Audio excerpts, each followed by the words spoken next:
It's a pleasure to see your journey. और आपकी एकदम शुरुआत से तो मैं नहीं कहूँगा, बट कई सालों से मैं देख रहा हूँ किस तरीके से आपकी जर्नी और आप ग्रो करते रहे। थोड़ा सा हमारे व्यूअर्स के लिए अपनी जर्नी के बारे में और अपने बारे में एक क्विकली एक रन थ्रू करिए।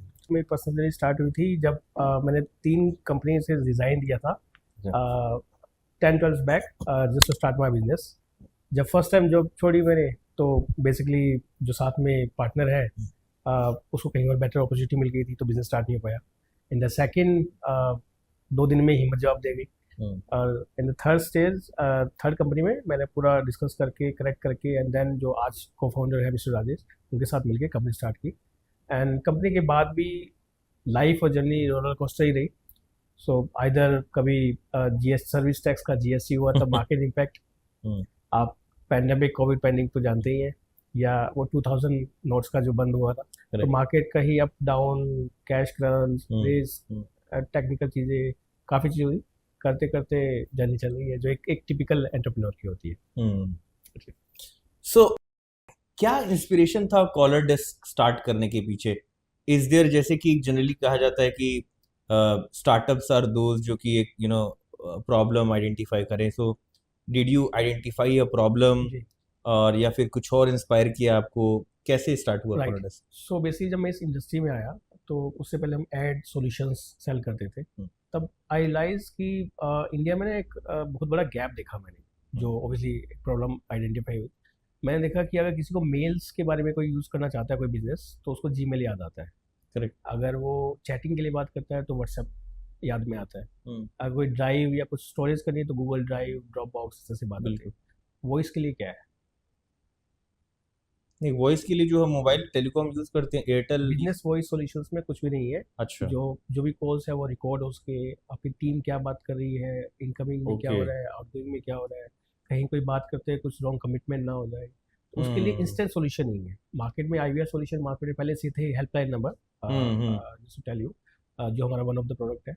हम्म बट इंस्टेंटली कुछ नहीं है। लाइक ऑब्वियसली पूरा टेक्निकल रहता है, ऑनलाइन आओ आप समझो, बटन्स होंगे, टैब्स होंगे। वो एक हम्म नॉर्मल एक एसएमई कस्टमर को बड़ी दिक्कत देता है। तो हम्म हमने कहा एक विज़न बनाया कि हम कुछ ऐसा बनाए जो वो इंस्टेंटली कर सके, बिकॉज हमने आइडेंटिफाई किया मार्केट में उनको ऑब्वियसली लीड्स चाहिए। हम्म उनको लीड्स इंस्टेंटली, उनको फॉलो अप और सब पूरा मैकेनिज्म होना चाहिए जो सीआरएम कंपनीज आई गई है। बट रिस्पॉन्स बड़ा डिले हो रहा है।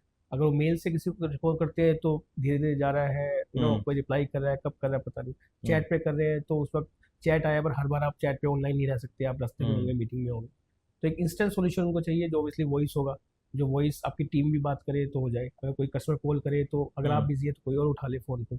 अच्छा। हेल्प नंबर का तो चलो यही होता है कि जैसे सैटरडे संडे अगर आपको कोई हम्म मीटिंग है या आप नहीं हो, हम्म तो वॉइस मेल पे, ड्रॉप बॉक्स पे हम्म उसका मैसेज चला जाए। हम्म पूरा जो पूरा टेक्निकल पार्ट है वो मार्केट में होता है, बट आई रियलाइज कि वो इंस्टेंट नहीं है। इंस्टेंट नहीं का मतलब क्या? इंस्टेंट मतलब वो टेक्निकल था उस टाइम पे। अच्छा, वो इजी नहीं है, उस ईजी तरह नहीं का था, इजी टू यूज नहीं है। ईजी टू यूज़ नहीं है, ईजी टू यूज़ नहीं है। इंस्टेंटली आप डाउनलोड करके कोई ऐप हो जो यूज़ करके आप कर लो।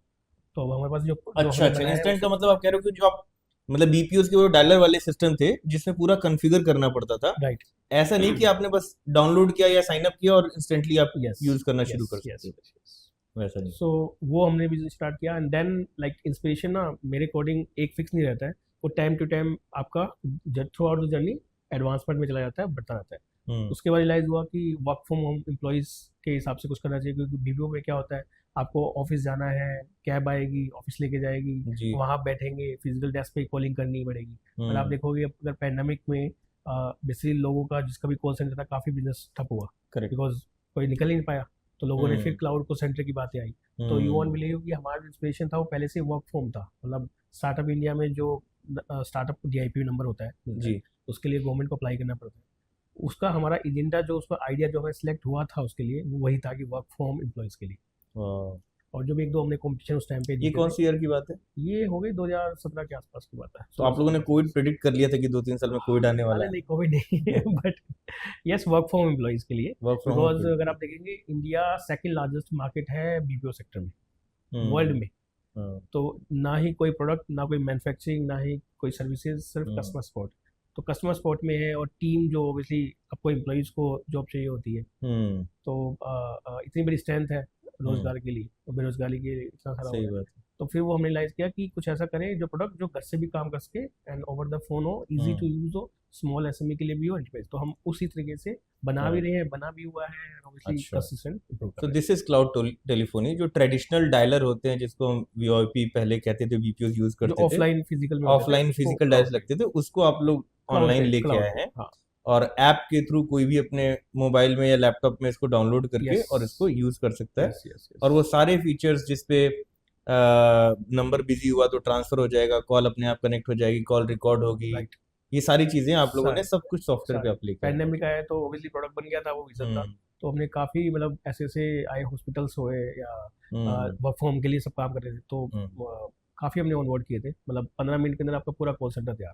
तो अब वाह कितना हाईटेक मामला हो गया है, और अब तो एआई भी आ गया है, तो हम्म चीज़ें चलती है। Very nice. सो कोविड का दो बार आपने जिक्र किया, ऐसा मतलब आपको लगा क्या कि कोविड के आने से थोड़ा लोगों को और समझ आई और क्लाउड टेलीफोनी थोड़ा और पिक यस हुआ? यस, तो बेसिकली लाइक जैसे मैंने कहा कि बीपीओ मार्केट पहले से मार्केट में हम्म इंडिया में काफ़ी ज़्यादा है। तो जी उनका क्या है, पहले ज़माने में या अभी भी काफ़ी हम्म लोग हैं, 80-90%, हम्म वो सर्वर्स लेते हैं, हम्म सॉफ्टवेयर लगाते हैं, टेलीफोन कनेक्शन लेते हैं, फिर टीम बैठी होती है, एक हम्म ट्रेडिशनल वे में काम चल रहा हम्म है। बट लेकिन अब क्या है, उनको जब पैंडेमिक आया तो दे रियलाइज कि नहीं, अब तो बॉस मेरे को बैकअप प्लान चाहिए, बिजनेस हम्म कॉन्टिन्यूटी प्लानिंग। और मेरे को एक ऐसा चाहिए जो घर से भी काम हो सके अगर इमरजेंसी कुछ आए फ्यूचर में। आज करेक्ट कोविड है, कल वो कुछ और आ गया, हम्म तो फिर उन्होंने फिर क्या, अब थोड़ा रुझान हो गया। सेकंड, हम्म डिजिटल इंडिया, जो हम्म प्रेजेंट गवर्नमेंट जो डिजिटल इंडिया पर फोकस कर रही है, तो हम्म डिजिटल हेल्थ मिशन हो गया या डिफरेंट डिफरेंट एरिया, तो लोगों का, हॉस्पिटल्स का या अक्रॉस द ऑर्गेनाइजेशन, अलग अलग इंडस्ट्री, सबका यही फोकस है कि आप उसको डिजिटली करिए, अब हम्म फिजिकल कॉल सेंटर का नहीं। बिकॉज आज बिल्कुल आपका ऑफिस दिल्ली में है and hmm you want someone to connect with Jammu या समथिंग, तो आप क्या हम्म है, आप एक वर्क फ्रॉम होम एम्प्लॉय घर पे बिठा के उनसे हम्म आप कनेक्ट करके, या कॉल सेंटर का बीपीओ एजेंट हम्म आप बात कर सकते हैं एंड ऑपरेट कर सकते हैं। काफ़ी ऐसे हमारे क्लाइंट्स हैं जो लिटरली मैं बताऊँ तो 60 करोड़ का बिजनेस पर डे का कर रही है। कंपनी यहाँ की है, गुड़गांव की है, लेकिन क्या है, उनके जो ऑफिस है वो बिहार में, पटना में, रांची में या छोटे छोटे एरियो में, वहाँ पे उनके उनकी अच्छा टीम वहाँ बैठी है, क्योंकि यहाँ पे एक कॉल सेंटर एजेंट को बिठाने में 30-40,000 तो अप टू 50,000 का रहता ही है सीट्स का आजकल। हम्म वहाँ पे वो कॉस्ट क्या है, 10,000 हो जाती है। तो हम्म उनको ऑब्वियसली रोजगार भी मिल जाता है लोगों को, एंड क्लाउड पे हम्म होता है सब कुछ, and that's it. Very and वो नाइस स्पेस भी, वहाँ का जो एरिया है वहाँ के लोगों को जो भी मिल जाती है, एक्सटेंशन हम्म भी हो जाता है। तो ये इस तो तरह की बहुत अच्छा चीज़ें है। हैं जो हम करने में लगे हुए हैं। हाँ, so this actually could be revolutionary, मतलब बहुत सारे स्पेशली हाँ, बी टाउन, सी टाउन, और उनके लिए तो ये एक बहुत अच्छा प्रोडक्ट है। बहुत तो ज़्यादा अभी बहुत ज़्यादा। क्या जर्नी रही है अभी, आप कहाँ तक आपको लगता है कि आप अपनी जर्नी में पहुंचे हैं? What have been your achievement, और अभी आगे कहाँ जाना है आपको? देखिए, अब पहले तो जर्नी चलती रहती है, ये तो जी आगे जब तक चलेगी जब तक हम्म एज ना हो जाए। बट जर्नी मैंने काफ़ी चीज़ें की है। अल्टीमेटली जैसे फॉर एग्जांपल कंप्लायंस पार्ट, तो हम्म हमारे प्रोडक्ट के लिए गवर्नमेंट का होता है कि एक रूल होता है जिसमें एक लाइसेंस लेने पड़ते हैं, कुछ वीएनओ लाइसेंस। हम्म वो मुश्किल से मिलता है और वो इम्पोर्टेंट होता है। हम्म वो हमने लिया, काफ़ी कंपनीज है वो नहीं लेती है, just to save the money, कि उसमें काफ़ी एक्सपेंस होता है और रिकरिंग एक्सपेंस होते हैं। हमने कहा नहीं, हमें कंप्लायंस ओरिएंटेड बनना है। देन उसके बाद आया डाटा प्रोटेक्शन पॉलिसी। हम्म उसमें बोला गया कि आपको डाटा प्रोटेक्ट करना है अपना, तो उसके लिए आप सर्टिफिकेट लेना पड़ेगा, आईएसओ सर्टिफिकेट है टेक्निकली हम्म नया। तो वो फिर हमने लिया अक्रॉस द ऑर्गेनाइजेशन, 6 महीने में पूरा ऑडिट हुआ हमारा अक्रॉस द ऑर्गेनाइजेशन, वो हमने लिया।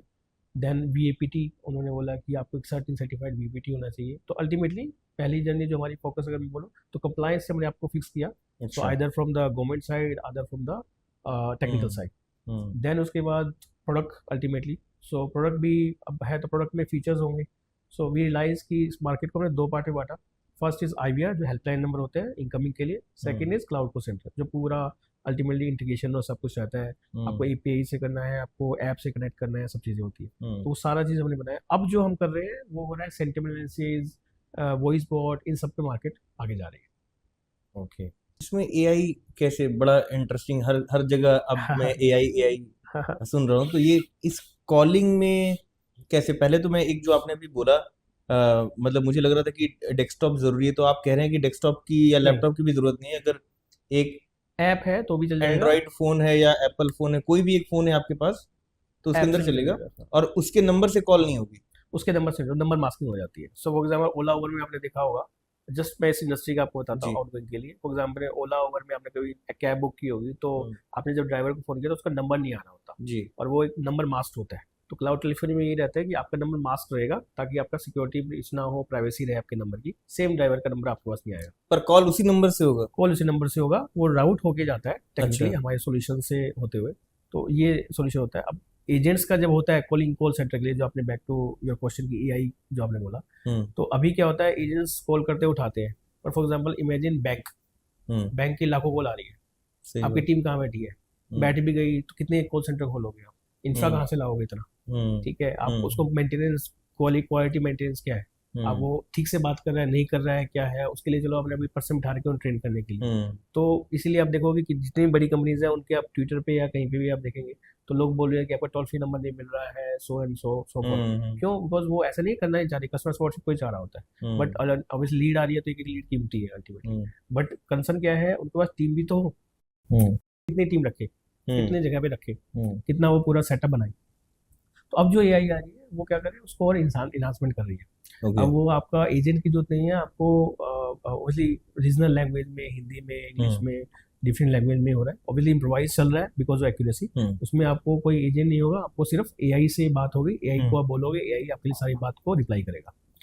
And hmm. सेंटिमेंट एनालिसिस, सो जो भी आपकी कन्वर्सेशन होगी उसको पूरा एनालाइज करके उसका क्रक्स निकाल के, इंटेंट निकाल के देगा कि आपको प्रोडक्ट अच्छा लग रहा है, नहीं लग रहा है, आपको कोई स्पेसिफिक क्वेश्चंस ऐसे हैं, फिल्टर आउट कर लेगी पूरे दिन में कि ये 10 ऐसे क्वेश्चन हैं जिन्हें बार बार वो पूछ रहे हैं, प्राइसिंग के लिए बोल रहे हैं या वो रिफंड के लिए बोल रहे हैं, यू नो, या कोई स्पेसिफिक इश्यूज के लिए बोल रहे हैं, तो आप वो पूरा एनालाइज करके उसके अंदर आ जाए। तो इमेजिन कीजिए कोई रियल एस्टेट कंपनी है और उसको 1 लाख कॉल आ रही है, कोई बड़ी कंपनी आप इंडिया की समझ लीजिए, एंड उसको क्वेरीज आ रही है और वहाँ पे एजेंट्स बैठे हैं, ठीक है, मैं यही एजेंट की बात नहीं कर रहा हूँ, नॉर्मल एजेंट। जी। और उसने कॉल किया और कॉल करने के बाद उसने बोला कि मैं इंटरेस्टेड हूँ, फॉर एग्जाम्पल मैंने, और टीम ने बोला कि ठीक है सर मैं बात करता हूँ, लेकिन उसने वहाँ पे सिस्टम में डाल दिया कि not interested, let's suppose hmm. By mistake, या वो लीड कहीं और पास करने के लिए कुछ भी, ठीक है। अब ऑनर को नहीं पता चलेगा क्योंकि इतनी कॉल्स आ रही है, हाई वॉल्यूम है, 10,000 20,000 कॉल, कितना सुनेगा, कितनी रिकॉर्डिंग सुनेगा। तो सेंटिमेंट एनालिसिस से क्या होगा, पूरा इंटेंट एआई निकाल के दे देगा कि द पर्सन इज इंटरेस्टेड और नॉट। तो वो भी उससे पॉसिबल है। तो दैट्स इट।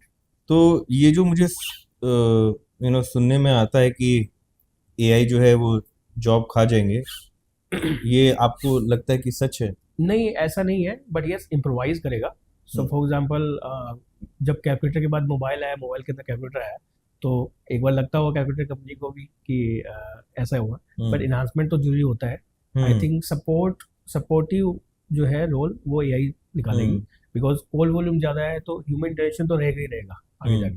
तो उसके अंदर ये होगा कि आपने जैसे कॉल किया, एआई ने बात की, एंड उसके बाद अगर they want to connect with customer with the agent, then वो लाइव कॉल ट्रांसफर एजेंट हो जाएगी। तो आपकी जो 1000 कॉल आती थी उसमें एक टीम, क्योंकि अल्टीमेटली आप समझिए ना कितने एजेंट्स आप सेटअप करेंगे पीछे, आप कितने जगह खरीदेंगे या रेंट पे लेंगे, एक कॉस्ट पे आपको बिजनेस भी चलाना है, तो आपका एटलीस्ट वो आपका बफर भी हो जाएगा। एंड अल्टीमेटली कॉस्ट इफेक्टिव तो एज ए ह्यूमन तो रहेगा ही रहेगा। तो आपने जो एग्जांपल दिया, कैलकुलेटर की ज़रूरत तो रहेगी, लेकिन कैलकुलेटर मूव हो गया उसमें मोबाइल के अंदर, मोबाइल के आने से। सो सिमिलरली अगर मैं वैसा ही कुछ एग्जांपल लूँ तो आप मुझे करेक्ट करिएगा कि जब वॉच जो है, जब घड़ी जो है यानी समय बताना मोबाइल के अंदर चला गया, तो जो नॉर्मल हमारी घड़ियां हैं वो स्मार्ट वॉचेस में कन्वर्ट हो गई। Right. So people have to be maybe what you think need to be more smart to get a job, or what they need to do।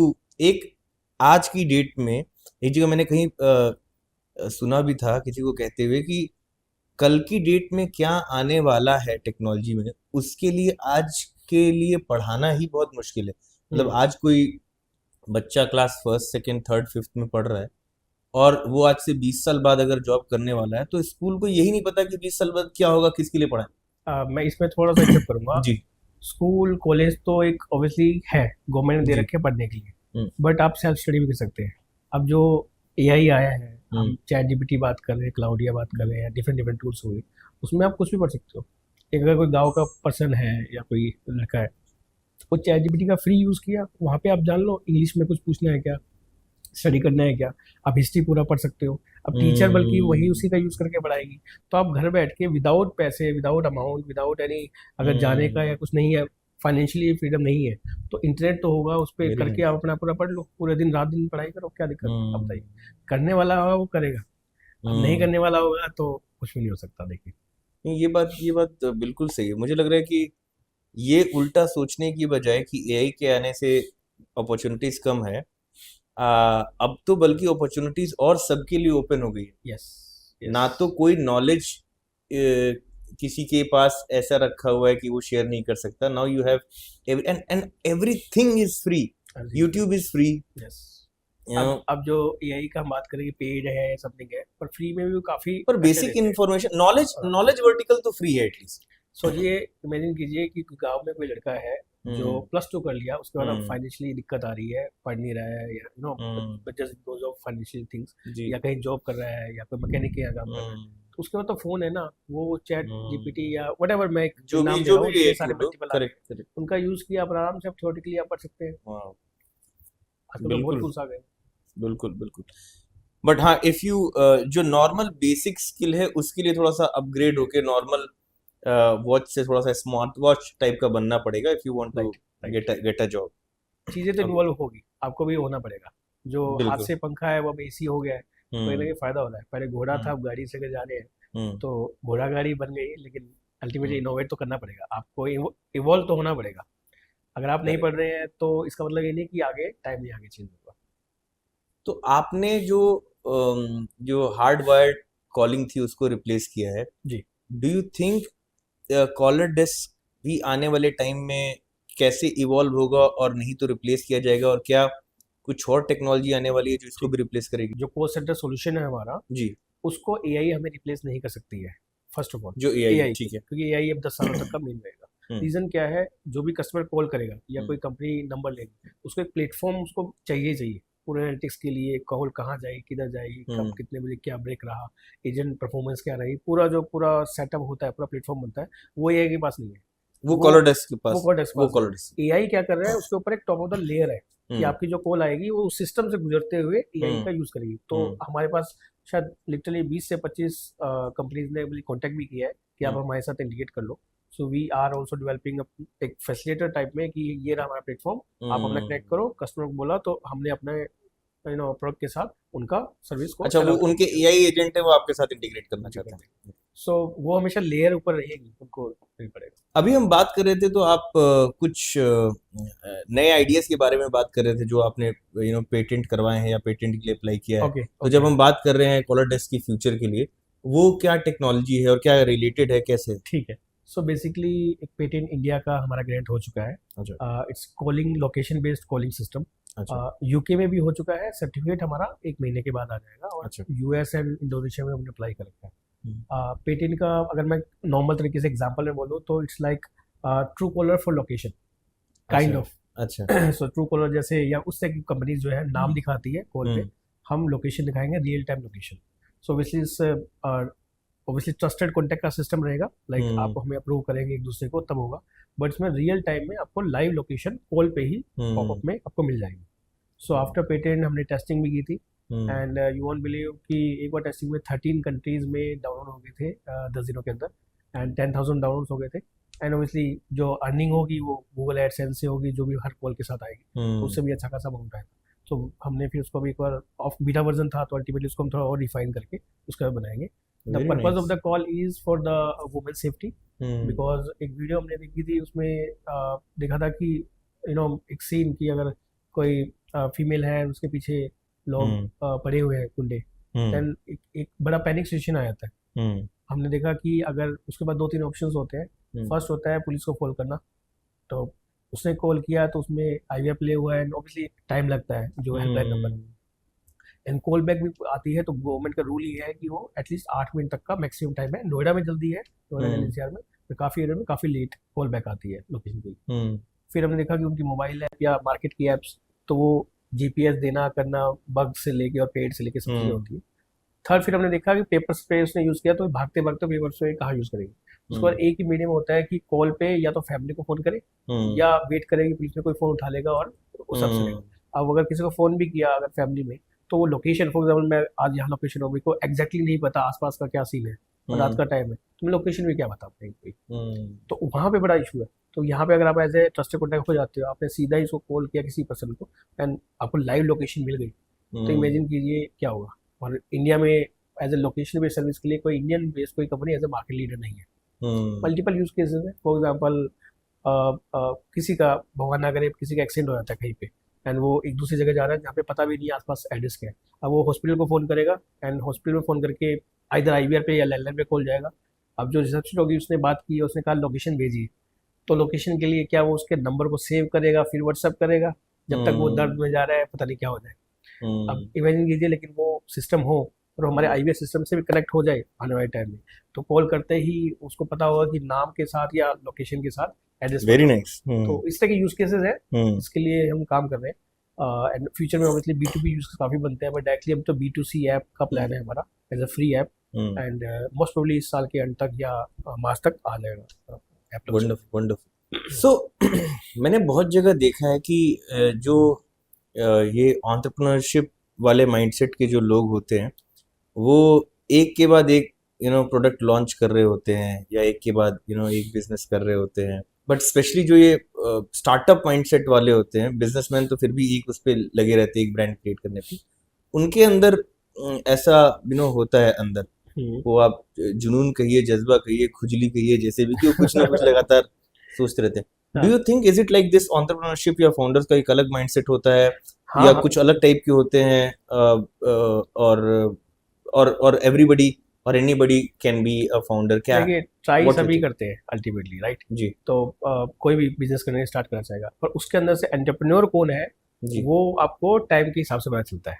So because काफ़ी लोग होते हैं जो आइडिया लेके शुरू करते हैं, थोड़ा सा डंप आया, इशू आया, तो ऑब्वियसली वो आइडिया को कंपनी चलाते रहे बट आइडिया चेंज कर दिया, तो मोटो कुछ हुआ चेंज कर दिया उन्हें आइडिया अल्टीमेटली करने के लिए, या कोई रूल रेगुलेशन आ गया तब हो गया, या उनको लगता है कि थोड़ा सेफ्टी वाला सीन तो रहता ही, देखिए रिस्क अल्टीमेटली रहते हैं। मेरे काफ़ी फ्रेंड्स हैं जो 50-50 साल की एज के हैं, आज भी सोच रहे हैं थोड़ा सेफ्टी हो जाए उसके बाद स्टार्ट करें। तो यहाँ पे ये जर्नी है, और जर्नी में काफ़ी सारे अप एंड डाउन है, काफ़ी करेक्टरिस्टिक्स है, उसको मिला के एंटरप्रेन्योर बनता है। एंड हर पोस्ट पे हर चेक पे खतरा है अल्टीमेटली। अभी जैसे आपने पूछा है तो मैं आपको बता दूं, मैं एक बुक भी लिख रहा हूँ बेसिकली। अच्छा। जिसमें जो भी मेरे 10-15 साल की जो जर्नी रही है, उसमें जहाँ जहाँ चेक पॉइंट में मेरे को एक टर्निंग पॉइंट मेरे को लर्न हुआ है, जो शायद काश मेरे को बहुत पहले पता होता तो मैं बता देता, तो एटलीस्ट मेरे को उससे बच जाता है या मेरी जर्नी थोड़ी आसान हो जाती। तो वो मैं पूरे कुछ अराउंड 25 to 30 पॉइंट्स लिखे हैं। होपफुली अगर मैं पूरा कर लूँ तो ये भी ईयर एंड तक मैं year end. Very nice, very nice.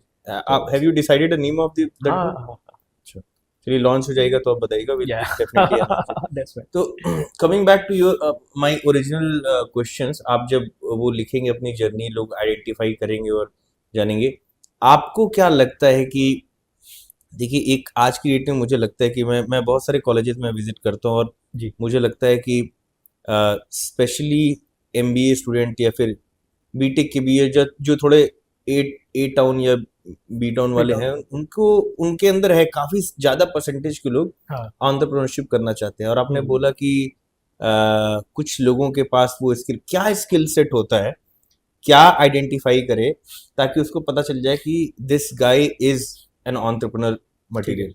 देखिए बनने को तो कोई भी बन सकता है, बट उसको क्या है सिलेक्शन चूज करना है, मतलब उसको अपना इन्वायरमेंट के हिसाब से चूज करना है।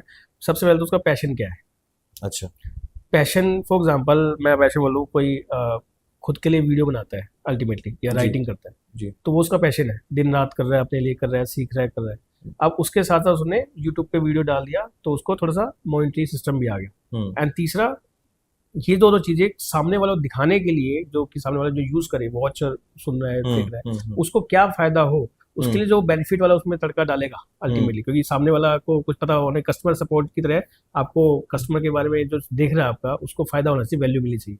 उसको करने के बाद वो तीनों को मिला करेगा, वो होगा आप। लेकिन नो मार्केट में क्या होता है, पैसा कहाँ है वहां जाना चाहते हैं, वो नेक्स्ट फेसबुक बनाना चाहते हैं, ठीक है, नेक्स्ट AI। अब AI बोला तो हर कोई AI कर रहा है, बट अल्टीमेटली आपका खुद का पैशन का AI था, नहीं था।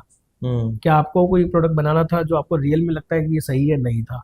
वो क्या लिस्ट आउट करते हैं कि किसमें सबसे ज़्यादा प्रॉफिट है, कौन सा इंडस्ट्री रहेगा, इस इंडस्ट्री में करेंगे तो बिजनेस ज़्यादा आ रहा है, ये डीलरशिप पे ऐसे करेंगे तो काम हो जाएगा, उससे काम नहीं चलेगा। आपको प्रॉब्लम आइडेंटिफाई करनी पड़ेगी, उसके हिसाब से प्रोडक्ट को बनाना पड़ेगा। आपने ये नहीं कि प्रोडक्ट अच्छा लग रहा है तो इसलिए मैंने उसको बना लिया, ऐसा नहीं होना चाहिए। तो सबसे बड़ा तो दिक्कत ये रहता है। एंड सेकंड अल्टीमेटली दूसरी वो गलती क्या करते हैं कि प्रोडक्ट बना लेंगे या जो भी मैन्युफैक्चरिंग में हो या टेक में हो, बनाते रहेंगे लेकिन अगर सेल नहीं करेंगे। तो सबसे बड़ा ये है कि जब आपका 1 साल हो जाए, 1.5 साल हो जाए, एटलीस्ट कुछ बनने लायक हो गया, दिखाने लायक, वर्केबल हो गया, उसको बेचना शुरू करो। बिकॉज सेल्स जो है ना वो बाकी अभी पूरी कंपनी के 4 पहियों के लिए बहुत जरूरी है, चाहे ऑपरेशन हो, एडमिन हो, बैक एंड हो, टेक हो, सब चीज़ों के लिए। तो सेल्स जितने भी आप अगर बाकी सक्सेसफुल एंटरप्रेन्योर से पूछेंगे वो सभी यही बोलेंगे कि सेल्स बहुत जरूरी है, सेल्स के बाद ही बाकी चीज़ चलती है। बट यस, सेल्स के लिए पहले मार्केटिंग आनी चाहिए एंड इससे की चीज़ चलती है। तो और भी काफ़ी चीज़ें हैं जो आप बुक में भेजूंगा, बुक में भेजूंगा बाकी सारी चीजें बुक में। हाँ, book is not for me basically, this is just purely for the other जो रीडर्स के लिए। ऐसे नहीं मैंने कोई ऑटोबायोग्राफी या समथिंग, बट एक चेक पॉइंट बताया है कि आप उसको 4 लेवल में बांटा है मैंने। First basic level, survival level and you know ऐसे जो लोगों को समझ में आए विद स्टोरीज, और जो लगे कि हाँ ये चीज़ नहीं करनी चाहिए। एटलीस्ट मेरा ये मानना है कि एटलीस्ट उनको कुछ जो मेरे साथ किसी को हेल्प नहीं हो पाई, एज ए मेंटर कोई नहीं था, तो वो कुछ बुक से या कुछ इस चीज़ों से हेल्प हो जाए। Very nice, very nice. Do you also think कि जिन लोगों को क्लैरिटी नहीं है बट वो बिजनेस करना चाहते हैं, they should work in a startup to get an idea first and then start? दोनों बातें हैं। यस, अगेन मैं इसका कोई एक एक्यूरेट वर्जन नहीं है, पर यस मेरा खुद का थॉट ये था कि स्टार्टअप में ज्वाइन करके ही मैंने भी यही किया था स्टार्टिंग में। क्योंकि पहले से ही बिजनेस बैकग्राउंड से था, तो मैंने कहा कि एमबीए के बाद मैं पहले कुछ साल कहीं पे करूँगा। आपने स्टार्टअप में काम किया पहले स्टार्टअप में काम किया मैंने। कितने दिन तक? उसके बाद 2-2.5 साल मैंने 2-2.5 साल, ठीक है। जैसे मैंने आपको बताया 2-3 जॉब छोड़ी इसी में, देन मैंने स्टार्ट किया। एंड क्योंकि थोड़ा इजी लाइफ हो रहा है, बिकॉज पहले से ही फैमिली बिजनेस था, तो मुझे पता था कि बिजनेस इज मेरे खून में है, तो मैं वही करूँगा मैं, इसलिए मैंने किया। बट हाँ, 3-4 साल किसी को होना चाहिए उसको, क्योंकि उसके अंदर पूरे जीरो से लेके एंड तक, ताकि वो जो गलतियां है जो हो रही है, जब तक आप खुद पता नहीं चलेगी क्या चल रहा है, वो तब तक आपको नहीं हो पाएगा। और वही उसके बाद जब स्टार्ट कर लेंगे उसकी जर्नी, वही जो मैंने बुक का बताया, वो पूरे पॉइंट्स जो है एक एक वो आपको लगेगा। रिस्क मैनेजमेंट क्या होता है, कैसे करना है, बहुत चीज़ें हैं जो एक एंटरप्रेन्योर को कहीं ना कहीं तो उसको एक्सपीरियंस होती है, बट पहले से पता हो तो उसको एक अलर्ट रहेगा, या मुश्किलें थोड़ी सी कम हो जाएगी। So it's a good idea कि अगर 1-2 साल काम कर ले तो थोड़ा सा आइडिया उसको लग जाएगा कि कैसे क्या करते हैं। अच्छा स्टार्टअप को 3-4 साल करने में, क्योंकि बिजनेस तो स्टार्टअप में काम करना चाहिए कि किसी अच्छी पुरानी बड़ी कंपनी में? स्टार्टअप पे, क्योंकि उसमें आप जाएंगे, पोजीशन दे देंगे, काम करेंगे, पैकेज दे देंगे, बढ़िया है, कोई दिक्कत नहीं है। स्टार्टअप में क्या होता है कि सब टेक है, अगर जैसे हमारे 5-6 टेक के अंदर डिफरेंट डिपार्टमेंट है, किसी को किस रोल में भी करना है वो उसमें कर सकता है, एआई में है या किस में करना है, ऐसे सपोर्ट। तो काफी आइडिया मिल जाता है ओवरऑल, कई सारे रोल्स करने पड़ते हैं, ओपन माइंडेड रहता है, सब आपस में होते हैं, माइंड थॉट और डिस्कशन रहती है, डिसाइड भी हो जाती है उसको। नहीं, वो नहीं होती है क्योंकि अगर टेक प्रोडक्ट में तो इतनी नहीं होती है, बिकॉज टेक के अंदर सब कुछ ऑटोमेशन नहीं। स्टार्टअप में तो थोड़ा सा, तो जहाँ तक हमारे भी कुछ क्लाइंट्स रहे हैं, तो मैं बड़ी कंपनी की कल्चर और स्टार्टअप की कल्चर में ऐसा देखता हूँ, सारे नहीं, मैं भी हो सकता है कुछ जो फंडेड और ऐसे बड़े टाइट वाले, की थोड़ा सा उनको ज्यादा जल्दी रहती है, पीपल। अगर आप फंडिंग की बात करें तो हाँ, ये फिर नया टॉपिक आ गया अलग से। फंडेड वाले में ज्यादा स्ट्रेस रहता है, वो भी उनके लिए नहीं, वो इन्वेस्टर्स के लिए ज्यादा की वजह से। अब मेरे एक क्लाइंट थे जो करते करते अब फ्रेंड बन गए, और जो अब कंपनी उन्होंने वो छोड़ दी, नाम नहीं बोलूंगा मैं जी। 500,000 करोड़ की फंडिंग ली थी उन्होंने। अच्छा। तो बात हो रही थी, कल परसों ही बात हो रही थी, तो उन्होंने, मैंने कहा अपने नया बिजनेस शुरू कर लिया कुछ ई कॉमर्स टाइप, तो बात हुई कि अब चल रहा है, सब चल रहा है, तो मैंने कहा कि अब तो फंडिंग आप दोबारा ले लें, because you have the connect everything, कि अब नहीं लेना है, अब मैंने कान पकड़ लिया, अब मैं नहीं लूंगा। तो मैं कहा तो फायदा है ना, बूस्ट जल्दी बूस्ट होगा, सब चीज़ होगा, कि वो करके देख लिया है। वो जो एक्सट्रीम प्रेशर होता है ना, वो रियलाइज करके देखने के बाद मैंने रियलाइज कर लिया है। अभी आपने देखा नहीं है इसलिए आपको लग रहा है, but bootstrap is very good then, very good. तो मुझे बहुत सारे लोगों ने बताया है, मैं भी कुछ 1-2 मेंटर्स या सीनियर से कभी बात करता हूँ, तो उन लोगों ने यही मेरे को पूछा कि भाई अगर तेरे को पैसा चाहिए होगा तो पहले ये डिसाइड कर लो, डिफाइन कर लो कि क्यों चाहिए। क्योंकि अगर आप जॉब छोड़ के एंटरप्रेन्योरशिप या बिजनेस की उसमें जा रहे हो, और अगर आपको लगे कि नहीं यार अब नहीं चल पाएगा, तो आपने ले लिया, बट अगर आपको रास्ता दिखाई दे रहा है, तो वो थोड़ी सी जर्नी हो सकता है जो आप साल भर में कर रहे हो, आपको 3-4 साल 5 साल लग जाए। हाँ। लेकिन वो जो प्रेशर है आपको कहीं दोबारा ऐसा ना फील होना पड़े। बट डिफरेंट टाइप के इन्वेस्टर्स भी होते होंगे। अब जैसे अपने फंडिंग का बताया, तो वैसे ही स्टार्टअप एंटरप्रेन्योर के लिए बताया, तो मैं काफी स्टार्टअप एंटरप्रेन्योर ग्रुप्स में हूँ मैं, क्योंकि काफी टाइम हो गया। तो मैं देख रहा हूँ उसके अंदर मेंटर्स भी होते, सब होते हैं, और स्टार्टअप भी होते हैं। वो पूछ रहे हैं कि मेरे को 5 लाख की फंडिंग चाहिए, 10 लाख की चाहिए, 15 लाख की चाहिए, प्रोडक्ट क्या है, मेरे पास आइडिया है, बढ़िया आइडिया है, वर्ल्ड में ऐसा हो जाएगा, वो हो जाएगा, सब चीज़ें वो लगे पड़े हैं। इतना टाइम नहीं, अरे आराम से आप प्रोडक्ट बना लो, एटलीस्ट कुछ बेचना शुरू कर लो, कुछ सेल्स तो कर लो। हमने भी यही सोचा, हमने ये नहीं सोचा था कि फंडिंग लेने के लिए स्टार्ट करना है, वही वाली बात। हमने कहा अगर आप पहले आइडिया लेके जाओगे उसको किसी को देने के लिए, तो ऑब्वियसली ये बात आएगी कि आपने पहले आइडिया को बनाओ तो सही। फिर बनाया तो हमने रियलाइज किया कि कुछ सेल तो कर लो। फिर हमने सेल किया, हमने कहा कुछ ट्रैक्शन तो ला दो। फिर हमने कहा कि चलो कोई टीम तो बना लो। फिर हमने कुछ रेवेन्यू तो बड़ा अच्छा कर लो। तो अब उस लेवल पे आने के बाद अब हमें पता चल रहा है कि अच्छा शुक्र है हमने फंडिंग ले ली। पर लोग ना पीपीटी बनाने में ज़्यादा टाइम लगा देंगे आज भी, लिटरली जितने मतलब उसमें आप पता करना 80% ये सीन है जो आई डोंट नो क्यों लोग कर रहे हैं कि मेरे को तो पीपीटी बनानी है, पीपीटी बनानी है, पीपीटी बनानी है। पीपीटी में करके तीन, मैं क्या बोलूँ, मैं नाम फिर से नहीं लूँगा, बट एक दो ऑर्गेनाइजेशन है फेमस, 3 राउंड होते हैं फंडिंग के लिए। पूरा हॉल बुक होता है, स्टेज पे खड़े होते हैं, बोल रहे होते हैं, 1 राउंड, 2 राउंड, 3 राउंड, फिर उस तरह से करके फिर वो बैलेंस शीट का करके आपके अच्छे खासे वो लेंगे पैसे।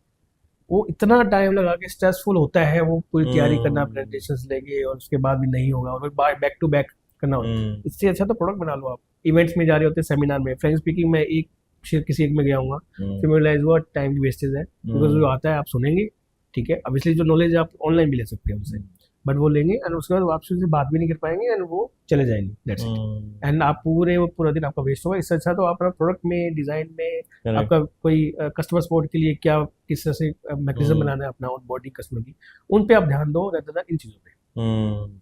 बिजनेस को बिजनेस के चलाओ, ना कि फंडिंग मिलेगी तो बिजनेस होगा उस तरीके से चलाओ। तो ये भी जैसे आपने बोला एंटरप्रेन्योर में ये भी बड़ा हो रहा है।